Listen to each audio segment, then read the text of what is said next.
Kenya cuts stablecoin capital rule 40%. Hands central bank kill switch.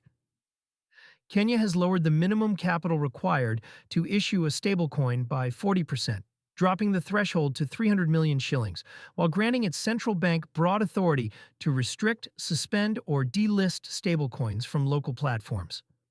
The change was reported on July 29, 2026, via CoinMarketCap, and it sets a clear direction: make issuance cheaper, but keep a hand on the shutoff valve. The two moves point in opposite directions on purpose. Cutting the capital floor invites more issuers to apply.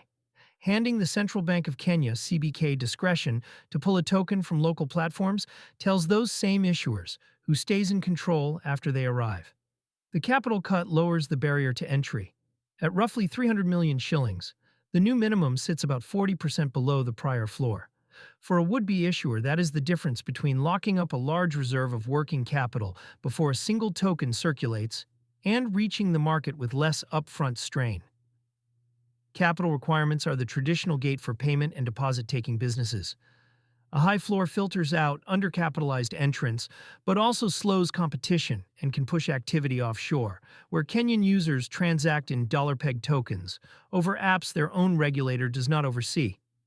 Kenya's mobile money penetration is among the highest in the world through M-Pesa, so demand for digital dollar rails already exists whether or not local issuers serve it.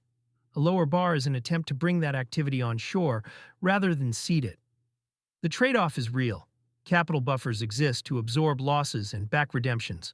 A thinner reserve requirement can leave a stablecoin more exposed if holders rush to redeem at once, the failure mode that turns a peg into a run. Kenya appears to be betting that supervisory control matters more than a fat capital cushion for managing that risk. The central bank keeps a kill switch. That is where the second half of the change comes in. The CBK now has explicit power to restrict, suspend, or delist stablecoins from local platforms.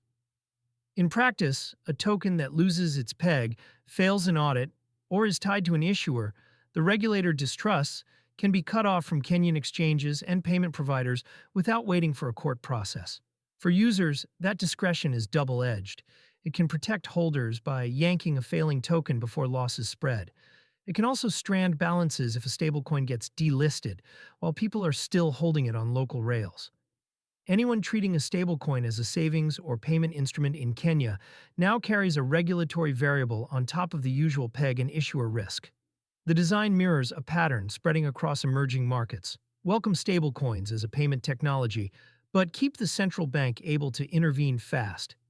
It is the same instinct behind licensing regimes in Asia, where South Korea is drafting its own stablecoin law, and other governments are moving to define who may issue a token and under what conditions.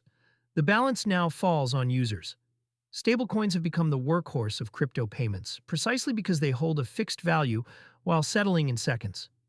That is what makes them useful for remittances, cross-border trade, and the stablecoin spending cards that let people spend USDC or USDT balances at the point of sale.